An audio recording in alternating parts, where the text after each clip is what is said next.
Welcome to the Sailing into Oblivion podcast. I'm your host, Jerome Rand, and on today's show, we're actually sitting down with Oliver, aka Sailing with Phoenix, and we're going to talk about the first steps towards reaching his new goal, which is to do a solo, nonstop circumnavigation. A bit of context on what that challenge entails. Essentially, he would like to leave from the west coast of the United States, travel from north to south across the entire Pacific, almost 10,000 miles, reaching the Southern Ocean, which is one of the most wild, dangerous, and isolating places on our planet, traverse about 10,000 miles there, and then, once past New Zealand, start his way back across the Pacific from south to north, reaching home.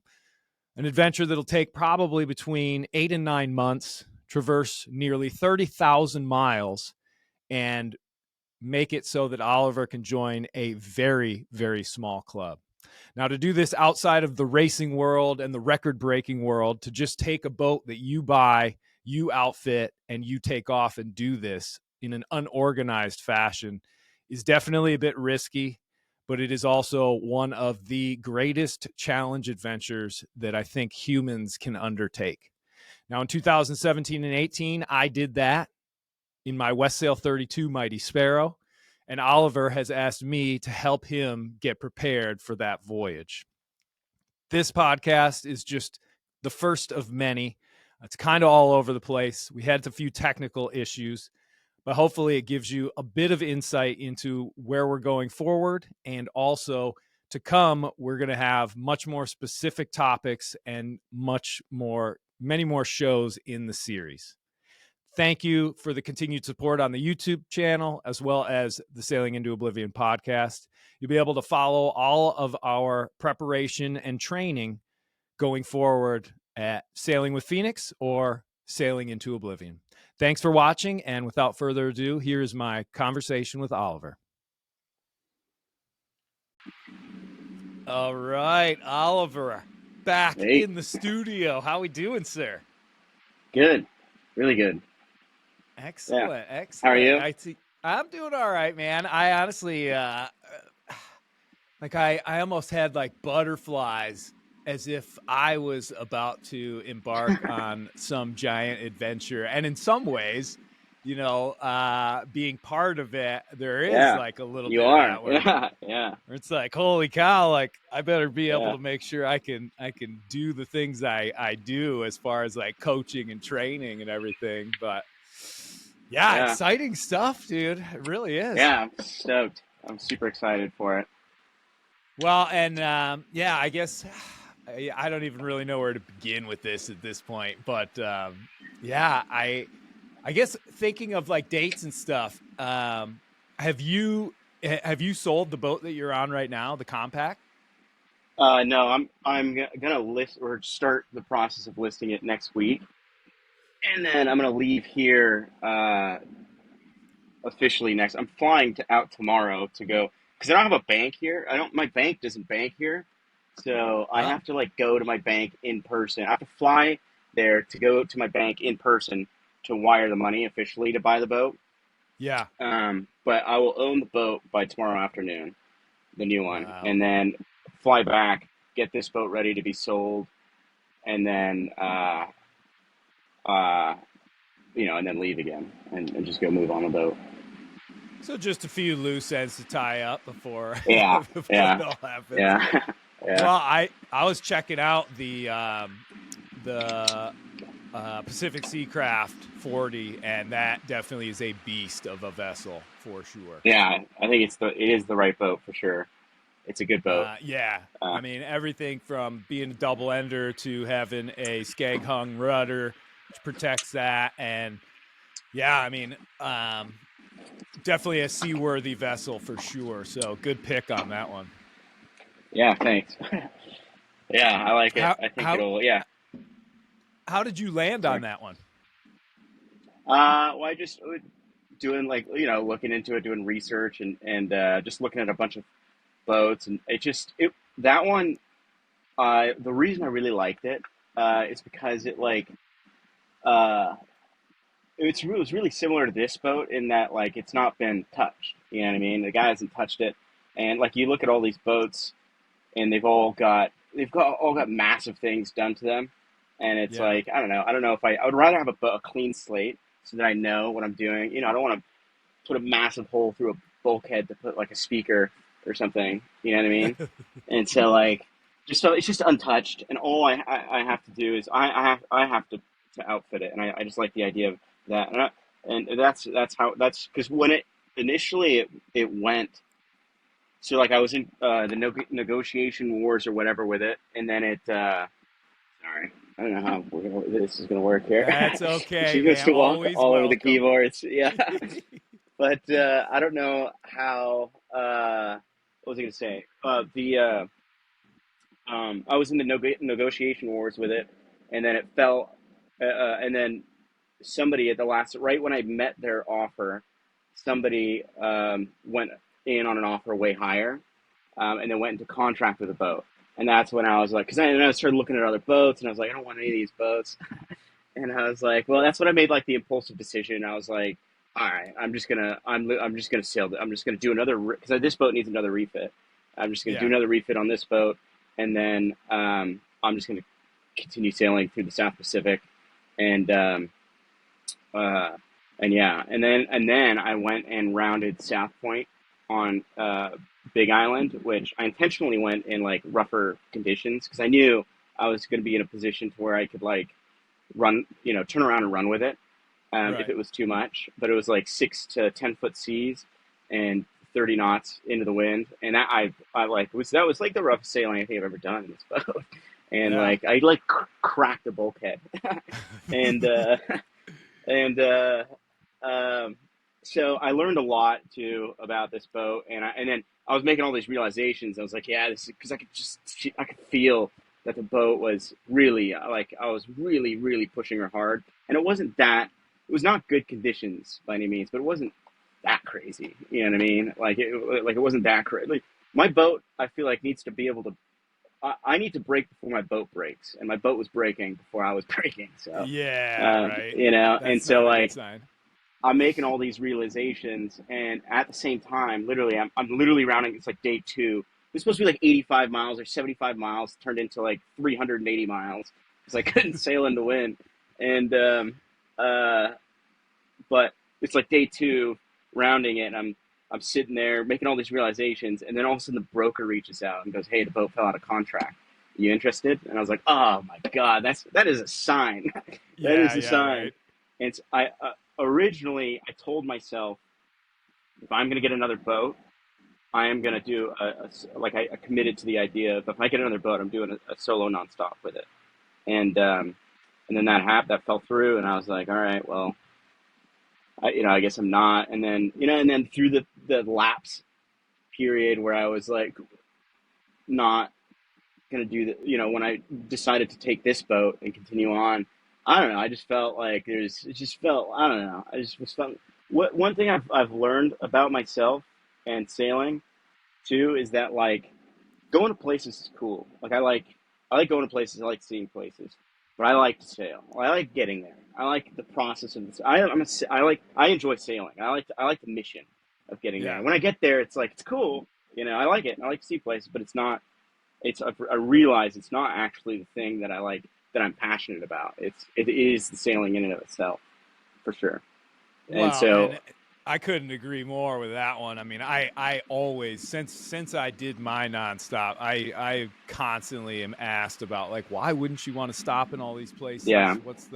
And I don't know. I mean, everybody has their own sort of goal and function or niche of what they like with sailing. And yeah, I mean, my favorite thing is to be hundreds of miles out there with no land in sight, nothing around me, and just I don't know, feel the scale and the scope yeah, of the earth. It's yeah, just I think it's an amazing feeling. I know it gives some people terrible anxiety thinking about yeah. being that far away from land, Yeah. but for me it's kind of a comfort place, I guess. Yeah, no, I feel the same. I like it. I like it. Yeah, exactly. I like it.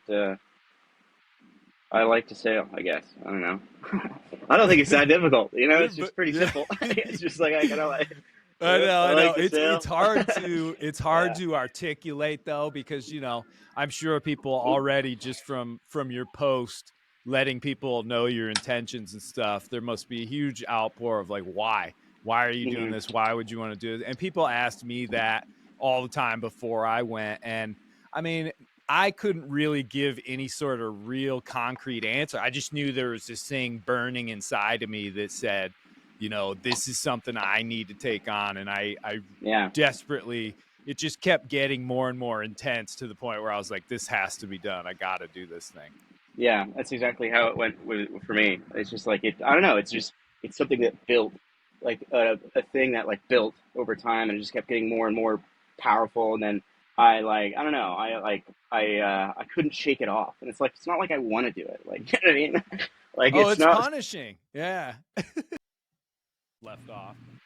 Uh, yeah. Okay. So a little cut out there, but I guess we were kind of talking about the the suffering and the punishment that sailing around the world will deliver, but also, and I know we had talked about this before, the pure, unadulterated joy that you also get in small doses out there, which is, I think, part of what makes it worth even going after that sort of endeavor. Yeah. But and like yeah, it's the getting through things and like like like when my rudder failed, that was like one of the scariest moments of my life. But the feeling of like getting through it and then like being like, all right, we're still got like that was a great feeling in hindsight, and afterwards. And you can only experience those feelings by going through those things. And I don't know, yeah, that's what I look forward to for sure. It's doing it. It's going out and facing the world's oceans and being terrified and all those things, but still getting through it. I think that is Well, the and most I rewarding think thing in the world. and I think one of the unique parts about sailing, especially offshore solo sailing, is that you are, once you're far enough out there, you're like 100% committed. So any Yeah, challenges that do get thrown at you, it's not like you can be like, nah, yeah, Dave, come over here, you deal with this. You have to yeah, face them and you have to deal with it. And so it gives you this like opportunity, I think, to really prove to yourself what you're made of, because like I say, you can't just go and hide. You have to go and confront every challenge. And it's like, seems like it's just a huge line of challenges. Like, okay, yeah, this broke, you got to deal with that. All right, this weather system, you got to deal with that. And yeah, the fact that we can't duck and dodge it, I think, is something kind of special. yeah, yeah. I agree.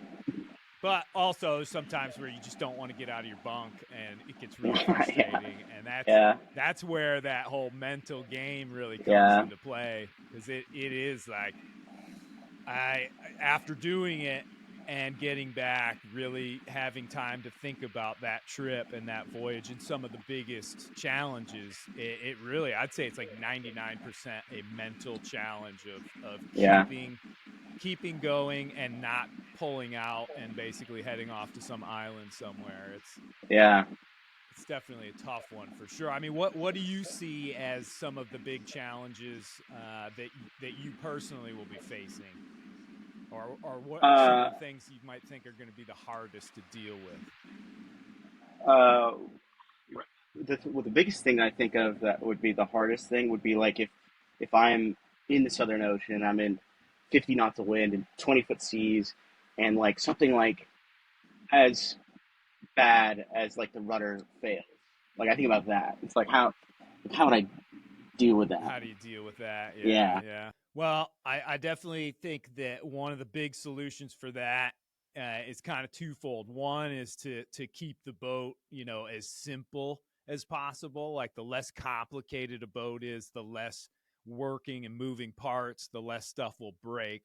And then the other one is to have kind of a tool for every sort of situation where, not a physical tool, but like, okay, a strategy. We got a plan A, B, C, and D, that if we get into these sort of situations, we can try to do this and see if it works. If that doesn't, we go to the next one.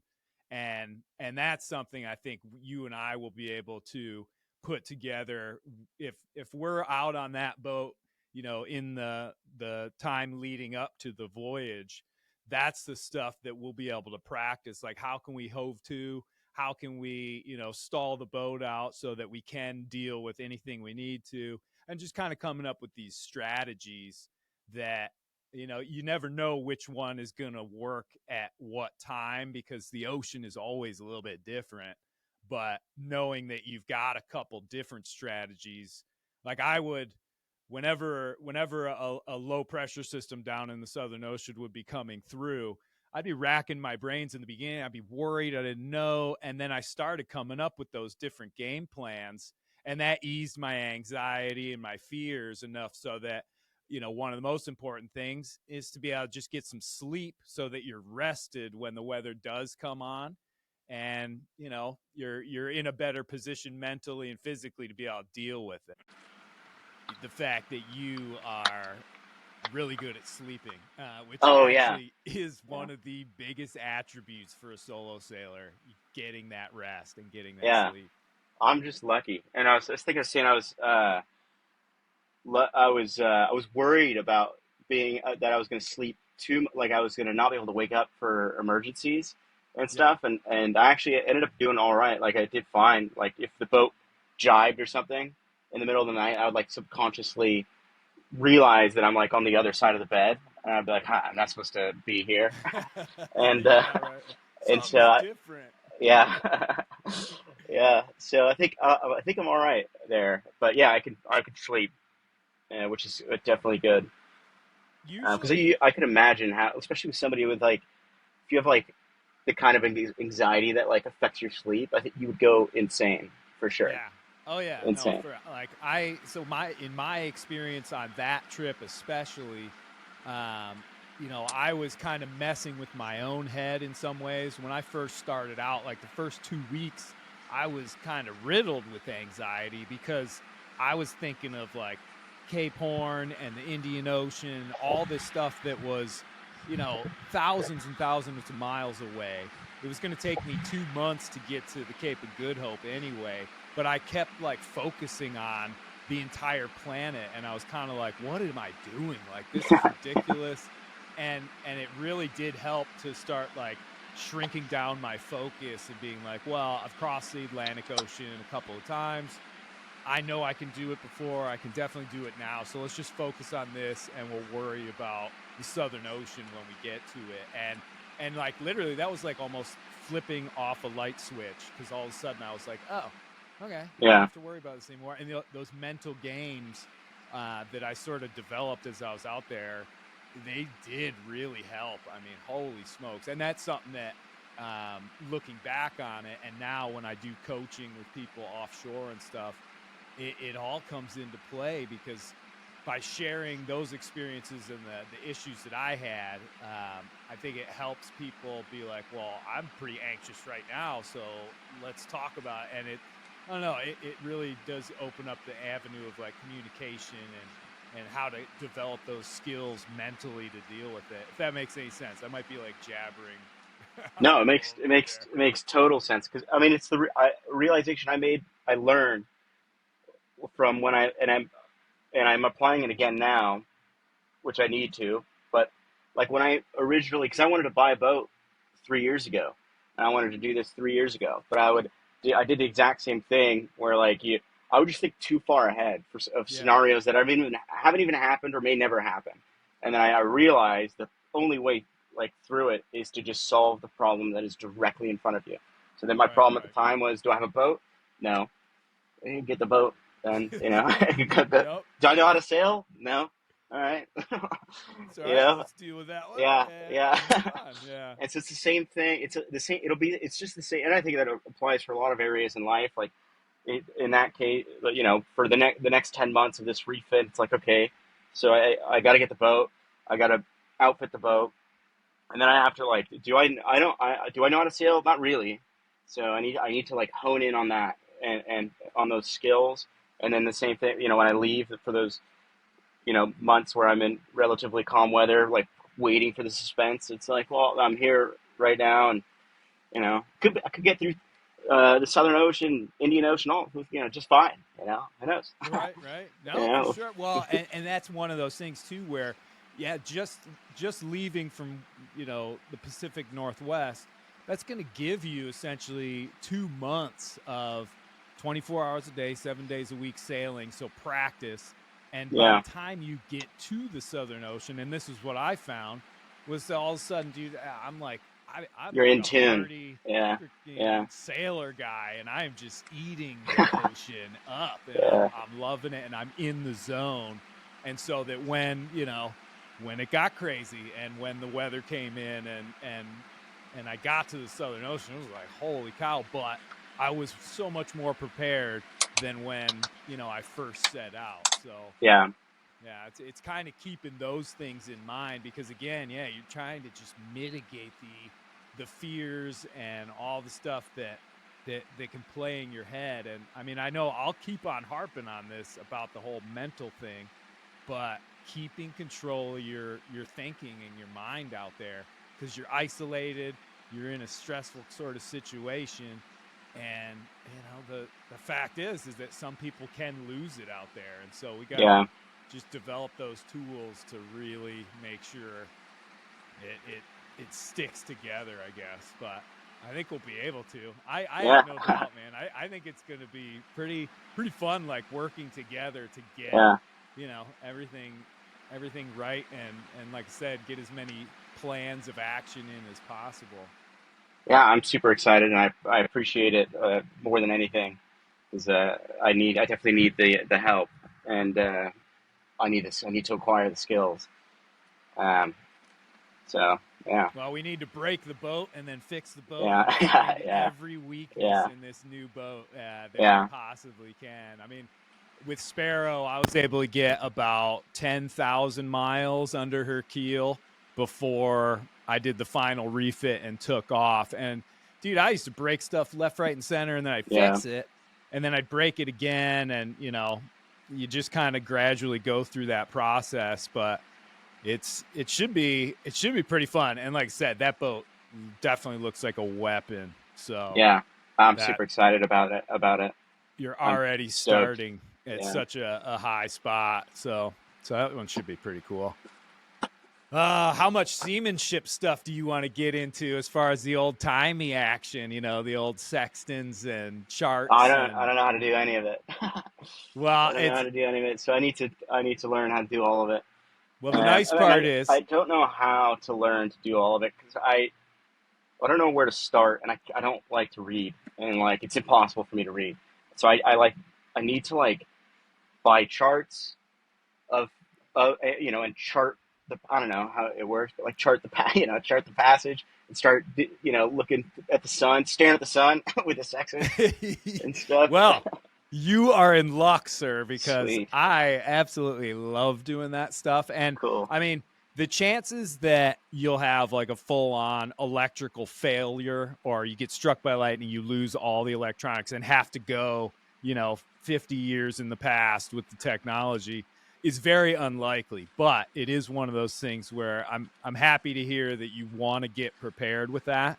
And it doesn't mean you have to become a master with a sextant to do this, but just having the very basic stuff and obviously the charts and all that, that's good, because then you've got that backup to if something does go wrong, you'll at least be able to do it. And yeah, we can definitely work on all that stuff, which ideally again is how I think I can really come in handy, is that we can fast track a lot of that and Yeah, just that'd be make great. it easy, make it fun, and just make it so that you don't have to worry about it. We'll take care of that Sweet. before things go off. But yeah, the sextant thing is actually pretty cool. I have this plastic training one, and then I've got a really nice one on board Sparrow. They both work pretty much exactly the same. So I think what I'll probably end up doing is whenever we start scheduling and doing stuff, I'm just gonna bring it out there and donate Yeah, it to the cause. And I appreciate it. I've got yeah. one. I've got a cheap plastic one too. I mean, Oh, you I think do? Okay. I think it was like it was the cheapest one I could find. It's it was like I got it used cheap, but it's like new basically. But a little. Is it in like a gray box and it's gray yeah, yeah, plastic? Yes. yep, Okay. yep, Okay. yeah, Perfect. Perfect. Yeah, and honestly, when I do celestial navigation, it is from a traditional standpoint, it'd be known as like a cheating method. It's like the easiest way to do it, and it's still accurate for sure. Sometimes I get within under a mile of my position, but it is a super simple way, and you only need to have that nautical almanac instead of having all the other if you really want to do the traditional way, you can have like 4 or 5 different books Yeah. with all the different tables and all that stuff if you're trying to go all the way around the world. So we'll try and I don't want to say we're going to dumb it down for you, but Yeah, that's what it'll need. and it's fun, dude, because I still have I think I'll enjoy it. Once I know how to do it, I think I'll like to do it. yeah, oh, So, definitely, dude. The charts, on a voyage this big, you're pretty much plotting your position once a day because you're yeah. using full ocean charts. So you'll have like the whole of the Pacific, the whole of the South Atlantic, and I have mine. I laminate them. I used to take them around when I did presentations, Oh, that's cool. so people could look at them and stuff. And I mean, hopefully, when I'm so old that I can't sail anymore, I can just sit and look at these things and Reminisce. Yeah. reminisce about it. Yeah. So it's a great record keeping thing, and obviously we got to do the logbook and stuff, but it's good. It's good to have that stuff as just a backup. So you're already like in the right state of mind with this. So Sweet. I'm super Yeah. stoked. Sweet. I want to be a good sailor. I'd like to not be a bad sailor. I would like to have some, good qualities in my sailing skills. I think we can And get you there. Yeah, yeah, yeah, seamanship, my friend. yeah, yep. And the nice part is doing it on that boat. Like, it really is one of the things. Like every hour, every day, every maneuver that like you and I together on that boat get to do, it's going to make it better and better. And the fact that that's the boat that you're going to use, like I thought about, I was like, man, well, I wonder if we could get Oliver over on Sparrow and do like a trip to Bermuda. But then I was like, no, let's do as much as we possibly can on that boat because then you're Yeah. I just mean, we getting to should know have it. at least 4 or 5 months. Like, I'm gonna try and get the refit basically as done as quickly as possible. But and the likelihood, I mean, the reality is it'll probably be done in 5 months.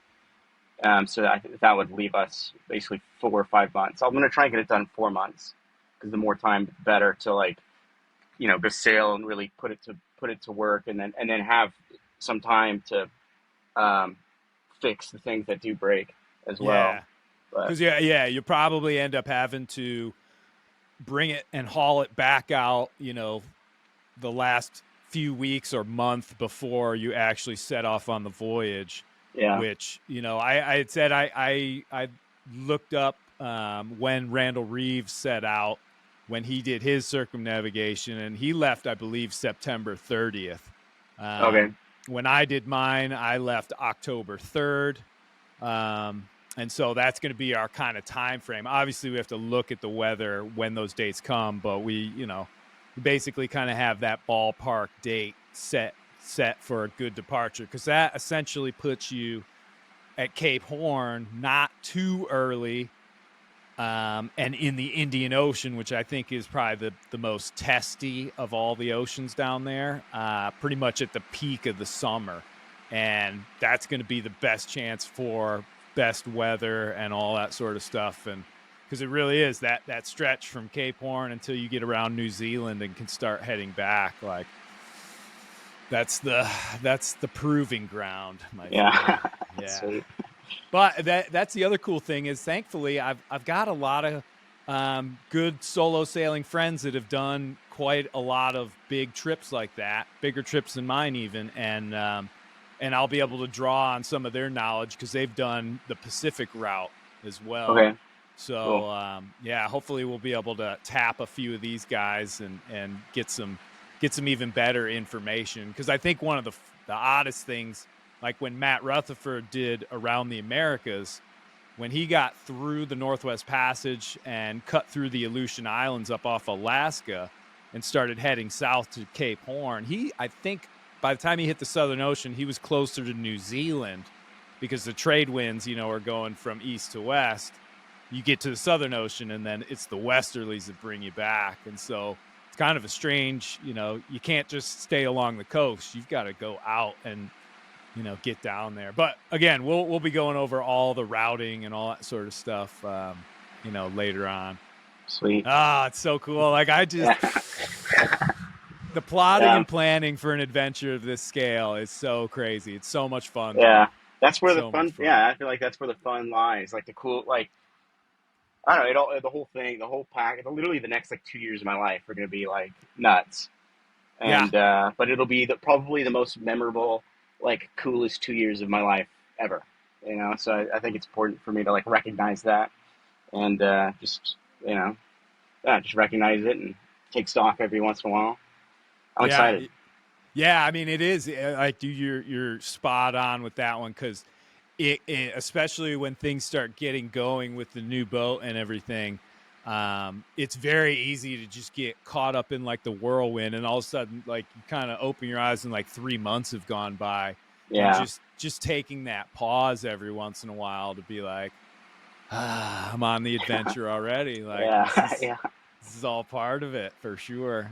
It is pretty cool, man. Like you've made me think a whole lot more about, and I've been reminiscing on the whole process of how I got set up to go and do it. And man, those were they were crazy times, and they were nerve-wracking at some points, but also I kind of just felt cool too, because I was like, yeah, I'm going on this adventure. It's going to be pretty sweet. Yeah. I haven't allowed myself to feel cool. I won't allow myself to feel cool until after I've done it.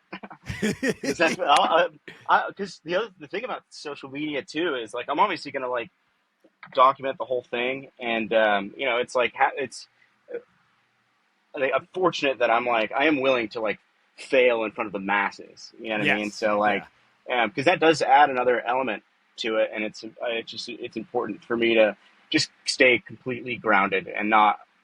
People are already like kind of like celebrating that I haven't done anything. I mean, I literally haven't done anything. So it's like I have to make sure to keep myself in reality, and but also be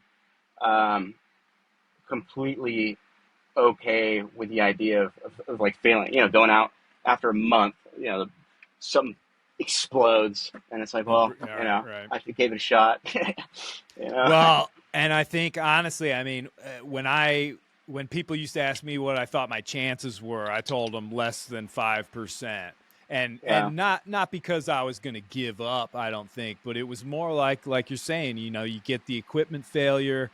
When my little water pump to desalinate salt water broke, I mean, that was like a white flag moment for any voyage, because all of a sudden, dude, I'm in the middle of the Indian Ocean and I can't make fresh water, and I only got a few gallons left. What happened to it? It exploded. It just malfunctioned, and it was one of those kind of emergency ones, so it doesn't produce a ton. It's like a gallon an hour, and you're just sitting there, you're pumping it, and for whatever reason, basically the whole plastic casing around the membrane just exploded. And I tried to fix it a whole bunch of times, because obviously, I'm kind of freaking out about it and stuff, but there's a lot of pressure involved with desalinating salt water, and I just could never get it to the point where it could actually seal and stay, in one piece. And so it was one of those things though, where again, because I was out in the middle, it made it so that I had to deal with this challenge. And I essentially just innovated my ways of how to catch rainwater. I made it so that I was way more efficient with it, and I could do it like in a moment's notice, and slowly but surely was able to keep that supply of fresh water up. And there were a couple of big rainstorms where I was able to catch like 45 gallons of fresh water. Oh, nice. Yeah. Sweet. And so, it's surprising how long it lasts you, especially if you're not like, you're just using it to drink. Right, exactly. Well, and that was my problem. The mistake I made, which led me into that, was essentially that I was just using water way too cavalier the whole way down the Atlantic and stuff. Because a lot of times in the trades, which you spend a huge amount of time on these kind of voyages in, you're just not getting any rain. And for weeks it won't rain. And if it does rain, it might be like splashy and salty because the sails are all gross. But I mean, that's some of the stuff is the techniques on how are you going to catch rainwater. Because things like water makers, especially like high tech ones, I mean, you start punishing those on like a 8-month voyage and the thing breaks on you. We got to have those backup skills of like, all right, Mother Nature will provide, but I got to have the skill to catch it. Yeah. Cool. And it'll be fun. It'll be fun to try the new techniques on a different boat and everything. Yeah. Like, I am definitely excited. That is for sure. Cool. Oh, man. Yeah, I don't know. I don't want to keep you too long, obviously. No, you're good. And I really just want to do like a check-in. But were there any, like, I don't know, did you have any questions for me about like, a voyage of this scale or anything? Yeah. How would I like? What did you eat? The food, man. Well, it was kind of a mixture because I was trying as best I could is to have like a whole ton of different style stuff because you just don't want to get too bored with it. Yeah. Famously, Sir Robin Knox Johnson, who was the first guy to ever do this back in 68 and 69, he took like, I don't know, like 1,000 tins of like corned beef hash or something like that. Mm-hmm. And when they asked him, like, what would you do different? He's like, I wouldn't have just brought that one thing to eat. Like, and I mean, it sounds like it's no little thing, but eating, as you know, on a passage becomes kind of like a pinnacle moment every day. Yeah. So I did a lot of dehydrated stuff like Mountain House meals. Yeah. And then I did a lot of canned stuff. And then I did a lot of MRE, like food pouches where they just have the entree in it. So not the full crazy MRE packet with like all the plastic cutlery and napkins and like the little juice things, but just the actual like meat and potatoes of it. Yeah. Usually you can pack in, and I would think on a boat like you're going to have, you'd probably be able to get at least like 6 weeks of like normal regular food because you'll have a fridge on the boat and all that sort of stuff. So that's always pretty fun to at least have that first month like covered where you can have like eggs in the morning and like cook good solid food. But at the same time, I didn't take anything like I know I had multivitamins, but they have all those like green powder supplement things like AG1 and all that. Like those, I wish I would have had those on there just for a little healthy something. Peace of mind a little bit. Yeah. It's like I always call those like a liquid salad. And they don't taste great or anything, but like you just gulp it down and you feel good about yourself after. No, totally. I also didn't. Sorry, go ahead.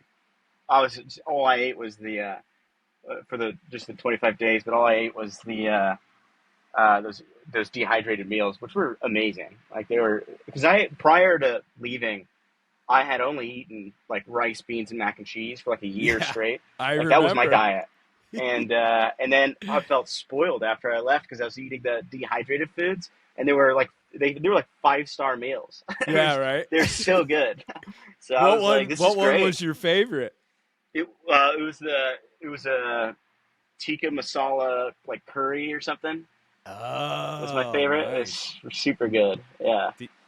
Dude, I'll tell you what, ravioli was like above and beyond for me, and I can still remember the last packet of that I had. Oh my God, it was so good. Jeez. Well, but yeah, I mean, as far as the food goes, it really is trying to get a variety, and then to make sure that so I ran out of food, and I had to have food brought out to me from the Falkland Islands. Oh, really? They were super cool. They, normally you'd have to go and anchor and clear customs and do all that. They were like, no, you just sail in close enough, and if you can pay for a boat to bring it out, we'll just toss the boxes right over. Oh, that's awesome. And Sweet. So that was what they did. But essentially what the mistake that I made again was I was counting servings Hmm. and I needed to be counting calories. So I had these like detailed lists of all the food, but I was basing them on like one serving is one meal, and sometimes the Yeah, serving was only I like 200-300 calories. I did the exact same thing for when I. That's why I ran out of food too. All I Oh had. yeah, I mean, that's right. You had the food drop yeah, from an I had airplane. yeah. Oh yeah, that was just for like fun basically. But like I ran out of like food. Like what I had plenty of food, but all the food I had left was like it was like moldy cans, like soup cans, and it Oh was right, like right, right. it was disgusting. But like I didn't count that as like real food. Yeah. That was like just there for like if some if I got lost or whatever. I know I had enough to keep going for months, but I ran out of like all my snacks and all my food, and I did the same thing like with the MRE meals. I had like I had 28 of them, and I was like, I'll only be out there for just a meal a day. I'll be good.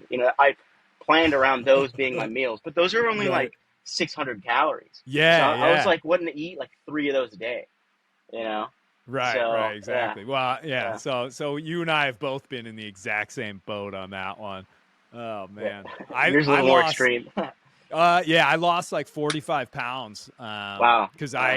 once I realized it was going to be a problem, I started rationing kind of south of Australia, and by the time I got to Cape Horn 3 months later, I was down to my last thing of rice and my last thing of like lentils, and yeah, it got pretty bad. I actually took pictures because I wasn't taking off my thermals.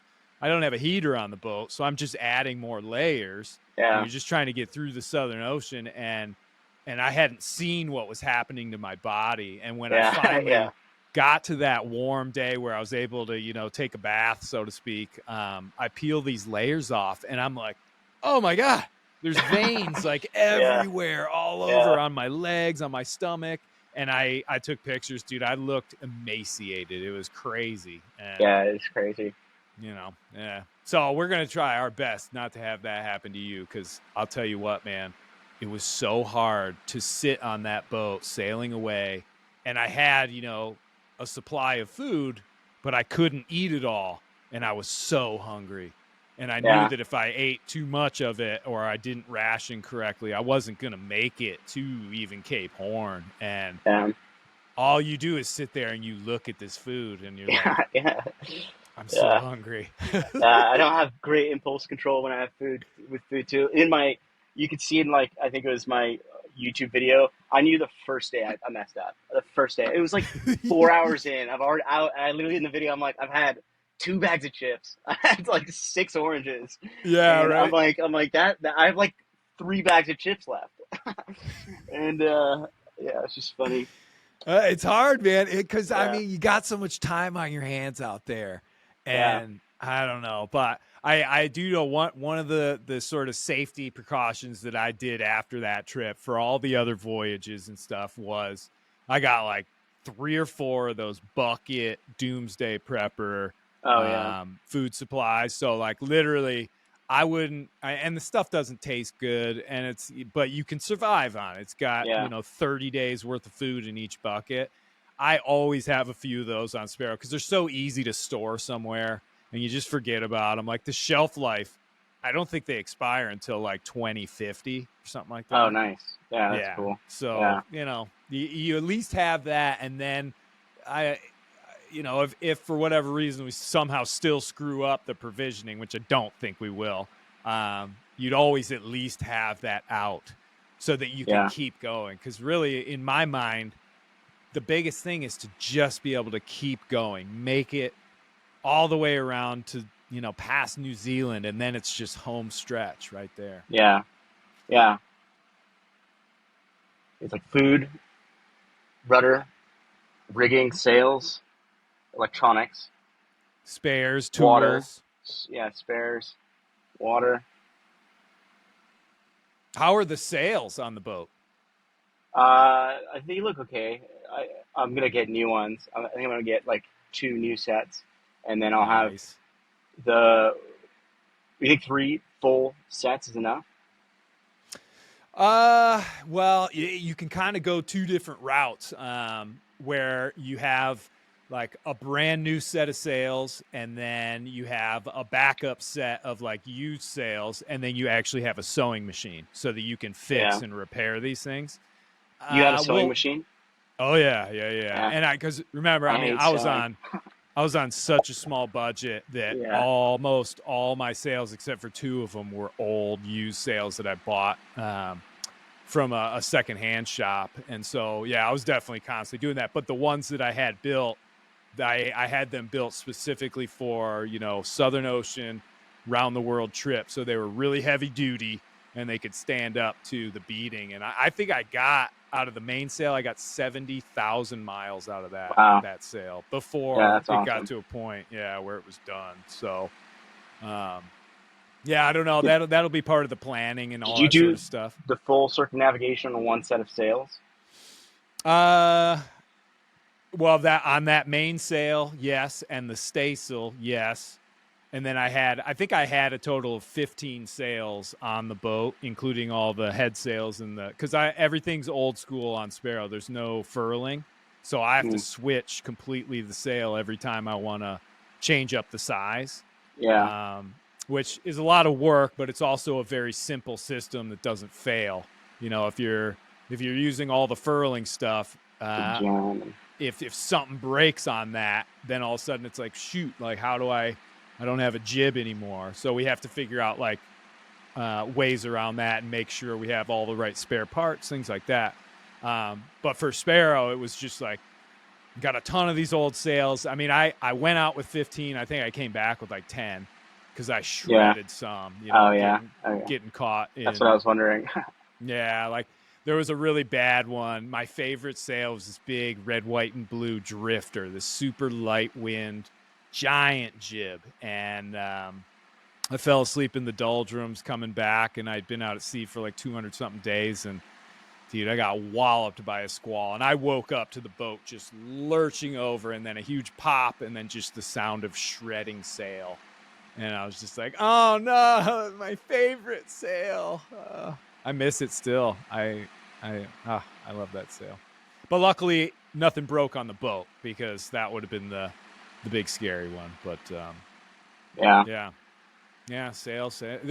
I'll definitely start compiling like lists of all things, and I got to go and look back through some of my notes from what I was coming up with and what I was running into. But yeah, my head's already, because I'm kind of excited about this. If you can't Yeah. tell, my head's Yeah. already kind of in the game of like, all Sweet. right, what are the things we're gonna have, and I'll have like checklists and stuff of things that we want to go over and all that sort of stuff. But yeah, it's an endeavor that's definitely, it can feel overwhelming, and again, that's why hopefully I'll be able to help mitigate that as best as possible. Yeah, I appreciate that a lot. I appreciate the help more than anything. Super Hey, grateful for it. I'm Yeah. stoked to be involved in it. Like Sweet. it's really cool, dude. It really is. And I've always wanted to sail out in Seattle. I mean, that's where you're gonna base the refit and everything out of. Yeah, there's so many resources and stuff there. So Yeah, yeah, I'm just gonna cool. stay there and then sail. Sail around there. I mean, it's good sailing there. It could get pretty crazy there. So Yeah. Oh, I it'll be wouldn't good, doubt it, good man. stopping grounds. What if we have time to sail out to Hawaii and back? That'd be sweet. That would be pretty Yeah. crazy. Oh man. Well, all right, cool. Well, yeah, shoot. I don't know if I really, my mind is racing so fast it's almost hard to try and concentrate on doing this podcast because I'm just Yeah. thinking of Yeah. all these things and such. But so I don't know. Let's cut this one off because I think we've already gotten a good amount of information for everybody to basically hear and see Yeah. where we're sitting at and stuff. But yeah, dude. Obviously, we're going to be in touch quite often, and but thanks for coming on the show. And Yeah. yeah, dude, I'm like I said, super stoked, totally honored, and I will do my Well, best. yeah, I'm the one who's honored, dude. I appreciate you a lot. Thank you. Hey, So, pleasure's all mine. All right, brother. Thank you, and cool. we'll obviously be doing a lot of these check-ins along the way, and hopefully we'll be able to do them in person, dude. That'll be a nice Yeah, that'd be podcast. sweet. Yeah, that'd be cool. I'll be bringing the microphones. All Sweet. right. Thanks for coming Cool. on. Yeah, thanks, man.